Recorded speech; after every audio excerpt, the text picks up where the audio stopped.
चिंगारी क्या बुझ जाने दें, और जो खुशबू फैली है समता सैनिक दल की, बाबा साहब की, तथागत गौतम बुद्ध की, कि बोलो बोलो नौजवानों, चिंगारी क्या बुझ जाने दें, और जो खुशबू फैली है बाबा की, बाबा साहेब की, क्या उसको मिट जाने दें, कि नहीं नहीं थूकेगी कलना तेरी ही संतान थी, और भारत रत्न संविधान निर्माता बाबा साहब विद्वान की, आओ वीरो तुम्हें सुनाए कहानी भीम महान की, विश्व रत्न बाबा साहब की, और आगे बढ़ने की तरफ इसी के साथ आप सभी को मेरा क्रांतिकारी जय भीम जय भारत।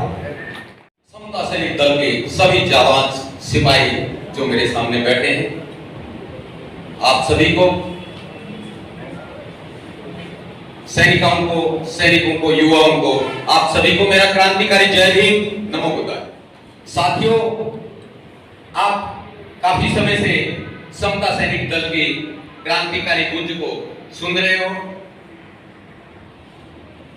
राजस्थान की भूमि से हम लोग सबसे पहले 93 में जुड़े, और यूं तो कहने को छोटे मोटे अंबेडकर संघ मिशनों में काम करते थे, कोई अंबेडकर नवयुग संघ में वगैरह वगैरह, लेकिन जैसे ही हमने समता सैनिक दल के अधिकारियों से मिले, उस समय के अधिकारियों में सरदेव उमेश सिंह जी गौतम साहब, एनपी निशांत साहब, बीडी सुजात जी जोशी साहब, इनके अलावा सीपी सिंह जी आदि, ये 4-5 नाम हमें सुनाए। क्रांतिकारी ऐसी झलक थी इनमें, जो हमारे को सब संगठनों से तोड़ करके और समता सैनिक दल की तरफ आकर्षित करके लाई।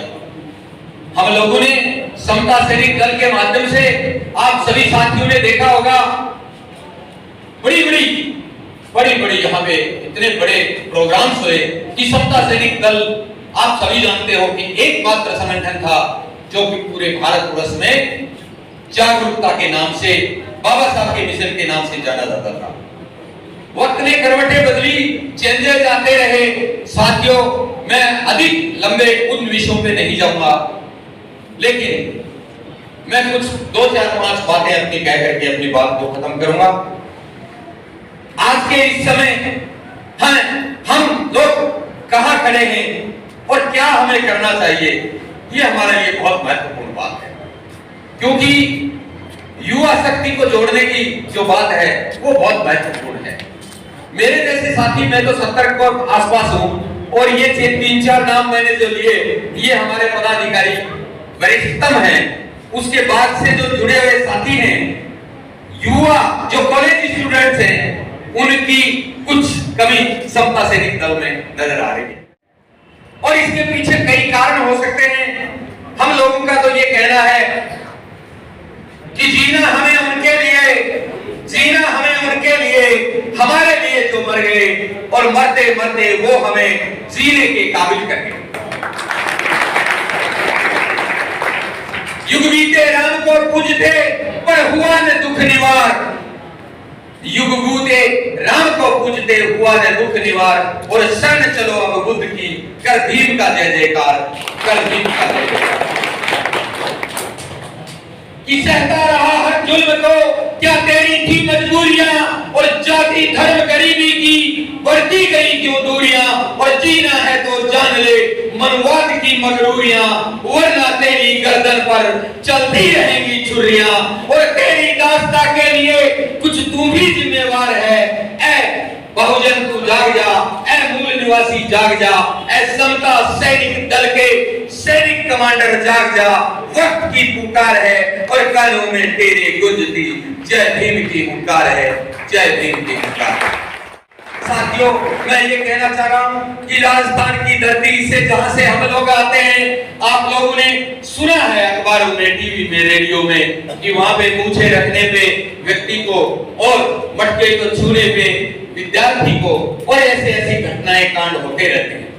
बावजूद इसके आज समता सैनिक दल राजस्थान में एक बड़ी मजबूती के साथ खड़ा है, और जुल्म अत्याचार की जो भी घटनाएं होती हैं उन पे हम लोग जाते हैं, संज्ञान लेते हैं, और समता सैनिक दल की एक बड़ी पहचान है।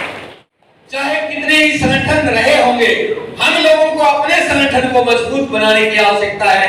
और जो साथी जिनके अंदर दिल में ये गर्व है, जो छोटे मोटे स्वार्थों से टिक करके नहीं जाते, किसी को कोई पंछी का स्वार्थ है, किसी को छोटी मोटी अन्य बातों का स्वार्थ है, लेकिन समता सैनिक दल में केवल वही सैनिक और सिपाही खड़े रहते हैं जो केवल अपने आप के हृदय को बाबा तन मन धन से बाबा साहब के विचारों को जो समर्पित समझते हैं अपने आप। और हम लोगों को उसी इकाई के नाते समता सैनिक दल में अडिग रहना है। आपस में मतभेद होंगे साथियों, होते हैं, कोई बात नहीं है। मानव शरीर है, मानव दिमाग है, इसमें कुछ मतभेद होते हैं, लेकिन अन्य मतभेदों को भुला करके हम विचारधारा के नाते बाबा साहब के सैनिक हैं और अंतिम सांस तक इस देश में बाबा साहब के सैनिक बने रहेंगे। हम लोगों को कोई पद की लालसा नहीं है। वर्क करने के नाते हम लोगों में जितनी गुंजाइश है, मेरी शरीर से मैं 17 साल का होने के नाते आज के युवाओं के बराबर, लेकिन मानसिक दृष्टि से सही, साहित्य की दृष्टि से सही, मैंने जब 2000 में यहाँ पे समता क्रांति गीत माला पुस्तक प्रकाशित समता सैनिक दल के यहाँ सरदेव उमेश सिंह जी गौतम साहब से करवाई थी। साहित्य के क्षेत्र में हम लोग बढ़ते जा रहे हैं। यहाँ पे एक ये बहुत आवश्यक है कि हमारे यहाँ पे एक पत्रिका का निका मतलब विमोचन प्रकाशन मासिक ही सही, त्रैमासिक ही सही होना चाहिए। आज हम लोग अल्टरनेटिव व्यवस्थाओं के बारे में हम लोगों को सोचना चाहिए। दैनिक संज्ञान नहीं लगा पाते, कोई बात नहीं है, लगानी चाहिए, लेकिन लगा नहीं पा रहे तो एक बार साप्ताहिक ही लगाइए भाई, लेकिन संज्ञान को खड़ा कीजिए। जब तक संज्ञान खड़ी नहीं होगी हम लोग आगे नहीं बढ़ पाएंगे। दो चार बातें कह करके मैं मेरी बात को विराम दूंगा साथियों। मैं जब 75 में लॉ कर रहा था, LLB कर रहा था, और मैं RSS में 7 साल मैंने काम किए, वहां के ऑफिसर ट्रेनिंग कैंप मैंने अटेंड किए और उनको पास किया। उस समय हम लोगों को आंतरिक सुरक्षा कानून में मेरे को भी डाल दिया गया था और मेरी 1 साल बर्बाद हो गई थी। तब मेरे दिल में एक ही भावना आती थी कि काश जैसे देशभक्ति का ये झूठा छलावा करते हैं, हिंदुत्व का झूठा छलावा करते हैं, काश मेरे समाज में कोई दल ऐसा हो।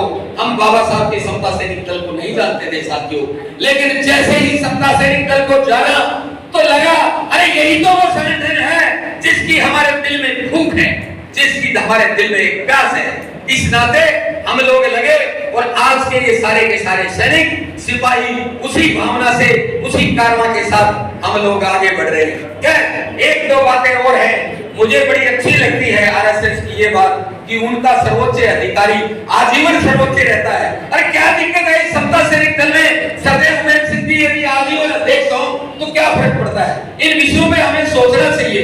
बहुत सारे नए व्यक्ति को लाते हैं, मोहन भागवत के बाद में नया व्यक्ति आएगा, ये चीजें हमने देखी है वहां, कोई बात नहीं है। दुश्मन के पास भी कोई अच्छी चीजें हो तो हम लोगों को लेनी चाहिए।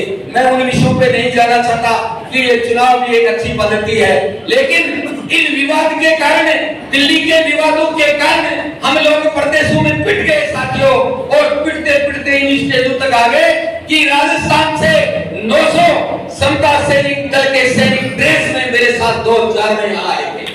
आज हम कहाँ खड़े हैं, हम लोगों को बड़ी पीड़ा होती है और उसका एक बड़ा कारण हमारे आपसी मतभेदों को जाता है। उन मतभेदों में सरेंडर हैं। सरदेव उमेश सिंह जी गौतम साहब ने बड़े खुले दिल से पिछली बार 2-3 प्रयास किए और कहा ये पद संभालो, लेकिन ये कोई बात नहीं है। लेकिन हम लोगों के सामने इन सारी बाधाओं को, विवादों को हम लोग खत्म करते हुए हम लोग आगे नहीं बढ़े। अभी मेरे साथी उत्तर प्रदेश के प्रदेशाध्यक्ष भी कह रहे थे और आप सभी भी जानते हो कि हमारा अंतिम जो है ना, अब नहीं तो कभी नहीं, अब ना जगे तो कभी नहीं चल पाओगे। और इस देश के अंदर मनुस्मृति लागू होने का कार्य हो गया है। नए संसद भवन जो कि यहाँ पर बना, उनके द्वारों को पुरानी मनुस्मृति के द्वारों के नाम दे दिए गए हैं। इसलिए साथियों हम लोगों को सचेत होने की जरूरत है और युवा पीढ़ी को जगाने की जरूरत है। अपने खून में उबाल लाइए और कारवां को आगे बढ़ाइए। मैं मेरी बात को ज्यादा अधिक लंबा ना कहते हुए मेरी बात को इन 2 शब्दों के साथ में मैं विराम दूंगा साथियों कि बोलो बोलो नौजवानों, चिंगारी क्या बुझ जाने दें और जो खुशबू फैली है समता सैनिक दल की, बाबा साहब की, तथागत गौतम बुद्ध की, कि बोलो बोलो नौजवानों, चिंगारी क्या बुझ जाने दें, और जो खुशबू फैली है बाबा की, बाबा साहेब की, क्या उसको मिट जाने दें, कि नहीं नहीं थूकेगी कलना तेरी ही संतान थी। और भारत रत्न संविधान निर्माता बाबा साहब विद्वान की, आओ वीरो तुम्हें सुनाए कहानी भी महान की, विश्व रत्न बाबा साहब की, और आगे बढ़ने की तरफ इसी के साथ आप सभी को मेरा क्रांतिकारी जय भीम जय भारत।